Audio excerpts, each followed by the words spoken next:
You won't believe how easy these chips are. All right, listen up. Today, I'm showing you how to make the crispiest, crunchiest potato chips right in your own kitchen.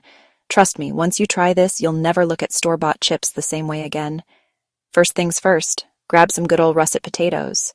You want them nice and starchy for that perfect crunch. Give them a nice wash. Peel them if you want that classic chip vibe. Leave the skins on for a rustic look. Totally up to you. Now here's where it gets serious. Slice those potatoes super thin, I mean paper thin. If you've got a mandolin slicer, this is its time to shine. Just be careful. Those blades show no mercy. Safety first. Next, toss those slices into a big bowl of cold water. This helps draw out the extra starch and makes them extra crispy later. Let them soak for at least 30 minutes. If you've got time, go longer. More crispiness, more happiness. Once they've soaked, drain the water. Lay the slices out on a clean towel. Pat them dry, I mean really dry.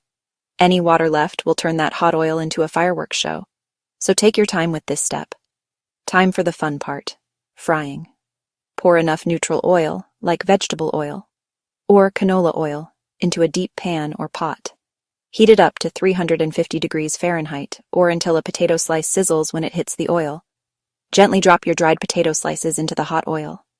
Don't overcrowd the pan. Give each chip its own little bubble bath. Fry for about 2 to 3 minutes, or until they're golden and crisp. Give them a gentle stir so they don't stick together. Scoop them out with a slotted spoon and lay them on a tray lined with paper towels to drain off that extra oil. While they're still hot, sprinkle on some fine salt, paprika, garlic powder, vinegar powder, if you want that tang. That's it. Let them cool for a minute, then listen for that snap. Homemade chips, impossibly crunchy and super satisfying. Don't forget, hit that like button. Subscribe for more delicious recipes. Share this video with anyone who needs a snack upgrade. Now, go enjoy your masterpiece and let me know in the comments how yours turned out. Seriously, once you try this, you won't go back. Enjoy every crunchy bite. Subscribe and share for more. See you next time.